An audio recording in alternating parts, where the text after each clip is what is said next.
حسن رضی اللہ تعالیٰ عنہ اور حسین رضی اللہ تعالیٰ عنہ اوپر تلے کے بھائی تھے۔ دونوں کی پیدائش 1 سال کے اندر ہوئی تھی۔ مشکل سے دونوں میں سال بھر کا فرق تھا۔ رسول اللہ صلی اللہ علیہ وآلہ وسلم اپنے نواسوں کو بہت پیار کرتے تھے۔ ان کا اپنا کوئی بیٹا زندہ نہ رہا، اس لیے نواسوں کو بیٹوں کی طرح پالا۔ ان بچوں کو دیکھ کر وہ بس اپنے نواسوں کے نانا بن جاتے تھے۔ یہ سادگی ہی ان کی عظمت کی نشانی تھی۔ ان کی محبت میں ایسی شدت تھی کہ بچوں کو دیکھے بغیر چین نہ پڑتا۔ صبح اپنے گھر سے نکل کر سیدھے بیٹی کے گھر جاتے، بچوں کی خیریت پوچھتے، رات کو روئے تو نہیں، آرام سے سوئے؟ جی ہاں، سب خیریت رہی بابا، آپ خواہ ان بچوں کے لیے فکر مند ہوتے رہتے ہیں، بیٹی ہنس کر جواب دیتی۔ تب انہیں اطمینان ہو جاتا اور وہ مسجد تشریف لے جاتے۔ واپسی میں پھر بچوں کو دیکھنے جاتے، تھوڑی دیر ان کے ساتھ کھیلتے، پھر گھر جاتے۔ کہیں سفر کو جاتے تو سب سے آخر میں بچوں سے رخصت ہوتے اور لوٹ کر سیدھے بچوں کے پاس جاتے۔ جب بچے ذرا بڑے ہو گئے تو انہیں اپنے ساتھ مسجد لے جاتے، وہاں بچے کھیلا کرتے، نماز پڑھتے وقت کندھوں پر چڑھ جاتے۔ ایک دن رسول اللہ صلی اللہ علیہ وآلہ وسلم منبر پر بیٹھے خطبہ فرما رہے تھے کہ حسین رضی اللہ تعالیٰ عنہ بھاگتے ہوئے آئے تو ٹھوکر کھا کر گر پڑے۔ خطبہ چھوڑ کر نانا نے لپک کر اٹھایا اور سینے سے لگایا، انہیں بہلا دیا۔ جب چپ ہو گئے تو پھر خطبہ جاری کیا۔ رسول اللہ صلی اللہ علیہ وآلہ وسلم کو سبھی بچوں سے پیار تھا۔ وہ کسی بچے کے رونے کی آواز سنتے تو بے چین ہو جاتے۔ بچے جو دنیا کا مستقبل ہیں، حسن رضی اللہ تعالیٰ عنہ اور حسین رضی اللہ تعالیٰ عنہ کو نانا اور والدین کی محبت برابر ملتی تھی۔ پھر بھی بچوں میں کبھی ضد ہو جاتی اور بحث چل نکلتی۔ ایک دن دونوں نے تختیاں لکھیں اور نانا سے پوچھا کہ بتائیے کس کی لکھائی زیادہ خوبصورت ہے؟ انہوں نے کہہ دیا، جاؤ اپنے بابا سے پوچھو، وہ تو بہت خوش خط ہیں۔ بچے باپ کے پاس گئے، بھائی اپنی اماں سے پوچھو، وہ بتائیں گی۔ بابا نے کہہ دیا۔ جب مقدمہ ماں کے پاس پہنچا تو وہ تذبذب میں پڑ گئی۔ دونوں کی لکھائی ٹھیک ہے، نہیں یہ بتائیے کہ زیادہ اچھی کس کی ہے؟ بچے ضد کرنے لگے۔ یہ فیصلہ ذرا مشکل ہے، مگر ٹھہرو، ایک کام کرو۔ فاطمہ زہرا رضی اللہ تعالیٰ عنہ نے گلے میں پڑا ہوا موتیوں کا ہار توڑ کر زمین پر بکھیر دیا۔ بس تم میں سے جو سب سے زیادہ موتی چن لے اس کی لکھائی سب سے اچھی مانی جائے گی۔ بچے جلدی جلدی موتی چننے لگے۔ ایک موتی گرنے سے 2 ٹکڑے ہو گیا۔ دونوں نے آدھا آدھا بین لیا۔ جب موتی گرے گئے تو دونوں کے پاس برابر موتی نکلے، ایک کا آدھا آدھا ٹکڑا۔ اس کا یہ مطلب ہے کہ تم دونوں کی لکھائی ایک جیسی ہے۔ بچے قائل ہو گئے، مگر اس کا مطلب یہ نہیں کہ اور مشق کی ضرورت نہیں۔ رسول اللہ صلی اللہ علیہ وآلہ وسلم فرصت کے وقت عموماً بیٹی کے ہاں گزارا کرتے تھے۔ ایک دن چادر اوڑھے بیٹھے تھے کہ اتنے میں فاطمہ زہرا رضی اللہ تعالیٰ عنہا ادھر کسی کام سے آئیں۔ باپ کی گود اب صرف نواسوں کے لیے وقف ہو کر رہ گئی تھی۔ باپ پر پیار آنے لگا، بولی، بابا ہمیں سردی لگ رہی ہے، آؤ ہماری چادر میں آؤ۔ انہوں نے بیٹی کو چادر میں سمیٹ لیا۔ وہ باپ کے شانے پر سر رکھ کر بیٹھ گئیں۔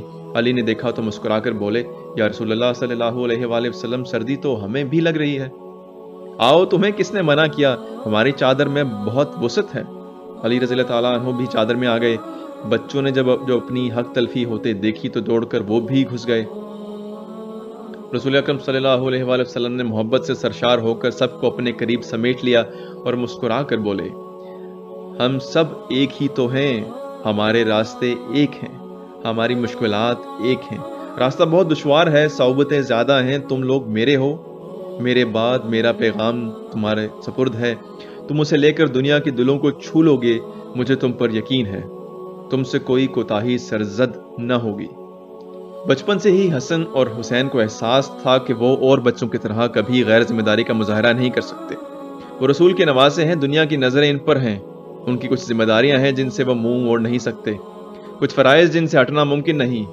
بچے پھر بچے ہیں، خوش نصیب ہیں وہ بچے جنہیں ذی ہوش بزرگوں کی گود نصیب ہو۔ وہ بچپن سے ہی زندگی کی باریکیوں کو سمجھنے لگتا ہے۔ ایک دفعہ ایک صاحب نے رسول اللہ صلی اللہ علیہ وآلہ وسلم کو ایک ہرن کا بچہ تحفے میں پیش کیا۔ اس وقت حسین رضی اللہ تعالیٰ عنہ کہیں ادھر ادھر کھیل رہے تھے۔ حسن رضی اللہ تعالیٰ عنہ سامنے بیٹھے تھے۔ نانا سے بچہ حسن نے لے لیا۔ جب حسین آئے تو ہرن کا بچہ بھائی کی گود میں دیکھ کر بسورنے لگے، ہمیں بھی دیجئے ایک ہرن کا بچہ۔ تم دونوں اسی ایک بچے کو اپنا سمجھو، بابا نے سمجھایا۔ نہیں، وہ تو بھائی کا ہے، وہ ہمیں چھونے بھی نہیں دیں گے۔ حسین رو دیے۔ حسن نے بھی کچھ اوپری دل سے ہرن کا بچہ چھونے کی اجازت دے دی۔ حسین کو تسلی نہ ہوئی اور آنسو نہ تھمے۔ اتنے میں کیا دیکھتے ہیں کہ ایک ہرنی بچہ لیے چلی آ رہی ہے۔ لو حسین، خدا نے تمہیں بھی ایک بچہ دے دیا، لو اب تو ہنس دو، نانا نے فرمایا۔ حسین خوش ہو گئے اور بچے کو پیار کرنے لگے۔ معلوم ہوتا ہے یہ دونوں بچے اسی ہرنی کے ہیں، یہ اس کی خوشبو سونگھتی اور اس کی تلاش میں آئی ہے، بچے اسے دے دو۔ نانا نے کہا، بچے اداس ہیں، بچے نہیں دو گے تو تم اس ہرنی کو دکھ پہنچاؤ گے۔ سوچو اگر تمہیں کوئی تمہاری امی سے چھین لے تو ان کا کیا حال ہوگا؟ امی بہت روئیں گے، بچوں نے کہا۔ یہ ہرنی بھی اپنے بچوں سے جدا ہو کر بہت روئے گی۔ بچوں نے فوراً ہرنی کے بچے چھوڑ دیے۔ ہرنی ان کو لے کر بھاگی نہیں، وہیں دودھ پلانے لگی، پھر وہیں دن رات رہنے لگی، بچے اس کے ساتھ کھیلا کرتے۔ رحم اور رواداری بچوں نے رسول اللہ صلی اللہ علیہ وآلہ وسلم کی گود میں سیکھی۔ چھوٹی سی عمر سے بات کی گہرائی کو سمجھنے کی عادت پڑ گئی۔ ایک دفعہ مسجد میں دونوں نے دیکھا کہ ایک ضعیف آدمی غلط طریقے سے وضو کر رہا ہے۔ دونوں پریشان ہو گئے۔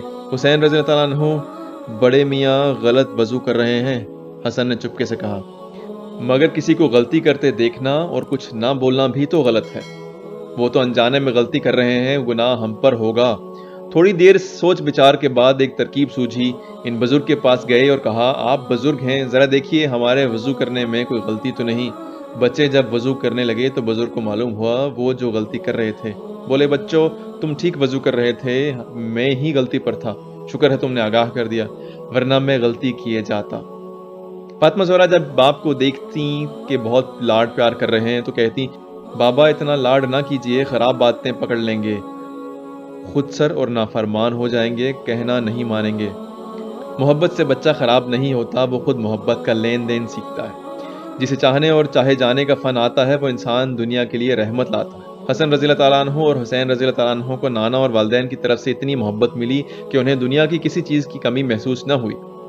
گھر میں فاقے ہو جاتے، کپڑوں میں پیوند لگے ہوتے، مگر ان کے دل محبت سے لبریز رہتے۔ دنیاوی چیزوں کی بیجا محبت ان کے دلوں میں پیدا ہی نہ ہو پائی۔ جو آگے چل کر ملک گیری کی ہوس کی صورت اختیار کر لیتی، انہوں نے غربت میں ہنسنا اور خوش رہنا سیکھا۔ ایک دن عید کے موقع پر لوگ زرق برق لباس پہنے عیدگاہ جا رہے تھے۔ حسن اور حسین کے کپڑے پرانے تھے اور جا بجا پیوند بھی لگے ہوئے تھے۔ آخر بچے تھے، رو پڑے۔ نانا بے قرار ہو گئے، پوچھا، کیوں روتے ہو؟ ہمارے کپڑے پرانے ہیں اور پیوند لگے ہیں، ہمیں شرم آتی ہے۔ رسول پاک صلی اللہ علیہ وآلہ وسلم نے جھک کر باری باری بچوں کے لباس کے ہر پیوند کو چوما اور پھر پوچھا، ہمیں تمہارے پیوند بہت پیارے لگ رہے ہیں، تمہارے باپ کی گاڑھی کمائی سے یہ کپڑے بنے ہیں، بولو اب تو یہ پیوند برے نہیں لگتے؟ بچوں کو ایسا لگا ہر پیوند ستارے کی طرح جگمگا اٹھا، کھلکھلا کر بچے ہنس پڑے۔ آپ کے لباس پر بھی تو پیوند ہیں۔ لباس پھٹا پرانا ہو تو کوئی فرق نہیں پڑتا، روح داغدار نہ ہونے پائے۔ مگر پھر بچوں نے دیکھا لوگ سواریوں پر جا رہے ہیں، ناکوں پر سوار ہیں، پھر ان کے منہ لٹک گئے۔ اب کیا بات ہو گئی؟ نانا نے پھر پیار سے پوچھا، سب اونٹوں پر سوار ہیں، ہم کیوں پیدل جا رہے ہیں؟ تمہیں پیدل جانے کی ضرورت نہیں، آؤ ہمارے کندھوں پہ آ جاؤ۔ یہ کہہ کر انہوں نے بچوں کو کندھوں پر اٹھا لیا۔ لوگوں نے رسول خدا صلی اللہ علیہ وآلہ وسلم کو جب اپنے نواسوں کو کندھوں پر اٹھائے پیدل جاتے دیکھا تو سب سواریوں سے اتر پڑے اور اپنے بچوں کو کندھوں پر اٹھا لیا۔ آج یہ بچے ہمارے کندھوں پر سوار ہیں، کل ان کے کاندھوں پر دنیا کا بوجھ ہوگا۔ رسول اللہ صلی اللہ علیہ وسلم نے کہا، بچوں کی خوشی کا کوئی ٹھکانہ نہ رہا۔ پھر آگے سوجھی، بولے، نانا جان ہمارے اونٹ کی نکیل کہاں ہے؟ لو ہمارے بال پکڑ لو۔ تھوڑی دیر بعد نئی شکایت پیدا ہو گئی، نانا جان، ہاں بچوں، دوسرے اونٹ تو بولتے ہیں۔ نانا جان فوراً اونٹ کی سی آواز نکالنے لگے۔ بچوں کی مسرت کی کوئی انتہا نہ رہی، بار بار جھک کر اپنے اونٹ کو چومتے، عجیب و غریب نظارہ تھا۔ لوگ بچوں کے ساتھ بچہ بنے کہا لگا رہے تھے۔ ایک بزرگ کی آنکھوں سے مسلسل آنسو جاری تھے، پاس آ کر بچوں سے بولے، بچوں تمہاری سواری تو لاجواب ہے۔ اور سوار بھی اپنا جواب نہیں رکھتے۔ رسول اللہ صلی اللہ علیہ وآلہ وسلم نے ہنس کر جواب دیا۔ شاید وہ جانتے تھے کہ ایک دن ان کے جان سے پیارے نواسوں کو بڑی سخت آزمائش سے گزرنا پڑے گا، صرف اس جرم میں کہ وہ رسول خدا کے نواسے ہیں۔ اس لیے وہ شروع ہی سے اپنی محبت کے ذریعے کچھ تلافی کرنا چاہتے تھے۔ ان نواسوں نے بھی اپنے نانا کی محبت کا اس شاندار طریقے پر احترام کیا کہ اس کی مثال ملنا مشکل ہے۔ نانا ایک تھے اور نواسے دو، ایک منی سی بہن بھی تھی، ان کی محبت کی حصے دار بن گئی۔ نانا نے بچوں کے دل میں چھوٹی سی بہن زینب کی محبت بھر دی۔ دونوں بہن پر دل و جان سے فدا تھے، یہ ہنس مکھ حسین بچی سب ہی کو پیاری تھی۔ اب نانا کی گود میں ادھر ادھر حسین اور حسن اور بیچ میں ننھی زینب بیٹھنے لگی۔ کہانیاں کسے سنتے سنتے سو جاتے، رسول خدا کے پیر سن ہو جاتے مگر وہ ساکت بیٹھے رہتے۔ بیٹی انہیں گود سے اٹھانے آتی تو اشارے سے منع کر دیتے، سونے دو، کچی نیند میں اٹھ گئے تو ہلکان ہو جائیں گے۔ محبت کی اتنی فراوانی کہ بچوں کو اتنی فرصت ہی کہاں تھی کہ یہ سوچتے کہ گھر میں ہمیشہ کھانے کی قلت رہتی ہے۔ آدھے پیٹ کھا کے اٹھ جانا ہمیشہ کا دستور ہے۔ گھر میں کچھ اپنا نہیں، ہر شے پر دوسروں کا حق ہے۔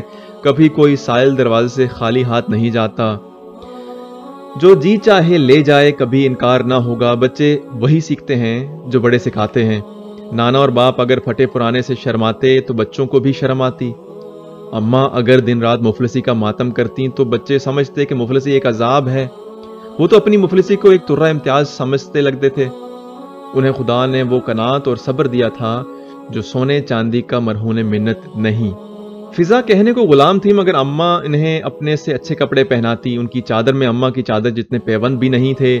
اماں تو ادھر نئی چادر سر پر ڈالتی، ادھر کوئی حاجت مند منہ بسورتا نظر آ جاتا، جھٹ اپنی چادر اسے دیکھ کر وہی پرانی چادر اوڑھ لیتی۔ مگر کوئی پرواہ نہیں، ہر پیوند چاند تاروں کی طرح روشن ہے کہ ہر پیوند پر نانا کے بوسے کی مہر ہے۔ اماں فضا کا کتنا خیال رکھتی ہیں۔ ایک دن سارا کام فضا کرتی ہے تو دوسرے دن اماں۔ فضا بوڑھی اور بیمار ہے اس لیے زیادہ کام اماں ہی کرتی ہیں۔ فضا کا دم پھول جاتا ہے اس لیے چکی ہمیشہ اماں ہی پیستی ہیں۔ کبھی انہیں پسینے میں تر چکی پیستے دیکھا تو بچوں کو جوش آ جاتا ہے، ساتھ جٹ جاتے ہیں، بجائے مدد دینے کی الٹی چکی پھنسا دیتے ہیں۔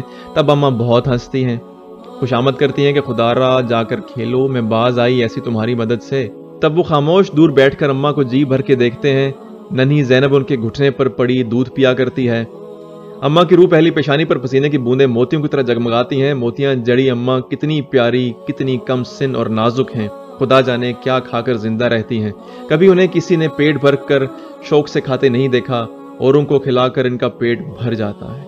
اور بابا جان دن بھر کام کر کے اکثر خالی ہاتھ آ جاتے ہیں۔ ان کی آمدنی راستے میں لوگ ادھار مانگ لیتے ہیں جو کبھی واپس نہیں ملتی یا کوئی سائل کی خالی مٹھی بھر جاتی ہے۔